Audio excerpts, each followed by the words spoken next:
Carola Lenz ist Ethnologin, Seniorforschungsprofessorin an der Universität Mainz und seit vergangenem Jahr Präsidentin des Goethe-Instituts. Schön, dass Sie hier sind, schön, dass Sie live da sind.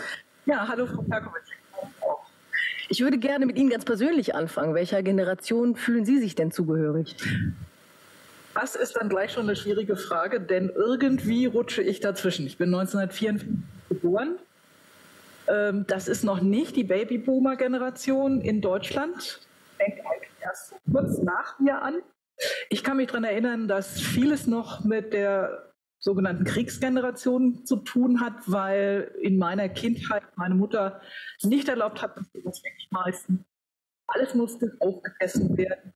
Es wurde auch immer wieder geredet über die Gefahr, die noch droht. Also ich hatte das Gefühl, dass meine Eltern schon noch Angst geprägt waren, 9 Jahre nach Krieg. Ne? Hat sich die Angst auf Sie übertragen? Nee, ich glaube nicht so direkt, aber das ist so im Hintergrund noch da. Weil sie sofort an Bombennächte gedacht hat, die sie in Berlin erlebt hat.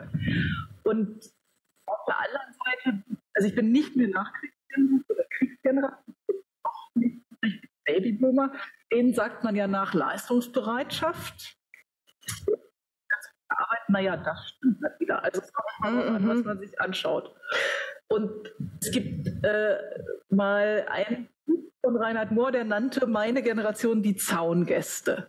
Aleida Aßmann sprach von der 78er-Generation. Das finde ich ganz pfiffig. Was meint Sie denn damit? Genau, also die 78er sind die dann 1978 in Alter, dann also so in der Politisierungsphase waren, angefangen haben zu studieren oder mit also so späte Teenager, genau, Anfang 20. Wir sind eben nicht 68er, die waren immer schon da. Also wir kamen und konnten eigentlich keinen Blumentopf mehr mit irgendeiner Radikalität gewinnen. Es war schon eine verkrustete K-Gruppenlandschaft. Und wir waren aber auch noch nicht so ganz bei der neuen Bewegung Nachhaltigkeit zur Ökologie und so weiter. Oder zu Feminismus.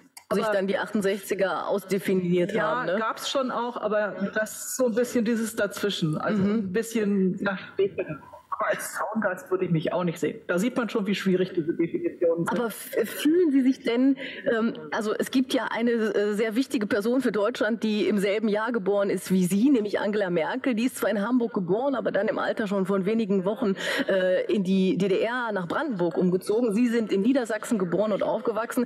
Also 2 aus derselben Generation, aber groß geworden in 2 unterschiedlichen deutschen Systemen. Was eint Sie denn als Generation des Dazwischen und was trennt Sie als Generation, die eben in verschiedenen Republiken, Staatsformen aufgewachsen sind? Das müsste ich mit ihr mal im persönlichen Gespräch ausloten, würde ich gerne tun. Ich glaube, so ein bestimmtes Arbeitsverständnis und so ein bestimmtes Gefühl, dass es nicht alles ganz sicher ist, das prägt uns wahrscheinlich in beiden Ländern und beide Aufgewachsenen. Und ansonsten gibt es bestimmt auch große Unterschiede. Aber klar, wäre auszuprobieren. Diese Unterschiede, die werden noch größer, wenn man diesen Generationenbegriff oder die Definition, über die wir bis jetzt gesprochen haben, wenn man die global ausweitet. Denn und so, das sind ja alles Begriffe, die vor allem die westlichen Generationen beschreiben und die bilden deren gesellschaftliche Entwicklungen ab.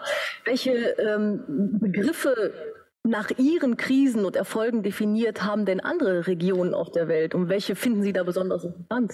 Also ich arbeite ja viel in Westafrika und das fand ich sehr interessant. Ich mache Forschung mit Mittelklasse-Aufsteigern, verschiedene Generationen. Und die Jüngsten oder Jüngeren nennen die in der Kolonialzeit geboren sind und die Kolonialzeit auch noch richtig erlebt haben. Das ging bis 1957, nennen die Kolos. Und das ist so ein bisschen abwertend. Also Kolos sind altmodisch und die wissen nicht, wie die moderne Welt tickt. Und die Älteren, ihren IT-Generations, ohne ihr Equipment sind. In Südafrika haben wir auch. Das ist ja aber ähnlich wie hier, ja, weil das Kolos wären hier okay Boomer, das ist so eine Unzufriedenheit, irgendwie, die auch eben den besser wissenden, bequem irgendwie Älteren gegenübergebracht wird. Aber es referiert auf eine politische Neid. Das stimmt. Und wenn wir jetzt mal Südafrika nehmen, die Born Frees, da ist es sogar so, dass man sehen kann, dass die Struggle Generation, also die den bewaffneten Unabhängigkeitskampf ausgefochten haben, politisch damit sich legitimierte Positionen. Born Frees sind da diejenigen, die nicht so reinkommen. Anderes Konzept. Und dann erlebe ich natürlich in Ghana, wo ich in einer Familie teil bin, auch noch ganz auf die Familie bezogene Generationenkonzept, sozusagen vertikal, ja. Nicht eine Altersgruppe, sondern vertikal. Und dann werde ich in die Rolle gebracht. Ich bin Tochter, ich bin die Mutter, ich bin die Großmutter, und wenn ich in einem Dorf jemanden treffe, der dann irgendwie rekonstruiert, wie bin ich denn mit dem entfernt verwandt, dann so, du bist meine Großmutter, du müsstest mir jetzt eigentlich ein Bier bezahlen. Also das sind dann auch nochmal andere Familiendefinitionen. Und da werden auch direkt persönliche Ansprüche irgendwie und Verteilungsgeschichten irgendwie geklärt. Jetzt erwarten uns 2 Tage volles Programm rund um diese Generation. Sinn und Unsinn des Begriffs und Unterschiede eben global. Auf welche Programmpunkte freuen Sie sich denn besonders? Also ganz besonders jetzt gleich im Anschluss Jane Goodall, die Schimpansengenerationen, aber auch die Generationen von Frauen in der Wissenschaft, wie sich das verändert hat. Das thematisiert sie ja auch. Und dann morgen den Vergleich Japan und Niger, die älteste und die jüngste Bevölkerungsgruppe. Das finde ich total spannend, wie dort als unterschiedliche Generationenverhältnisse erfahren. Ja, schön.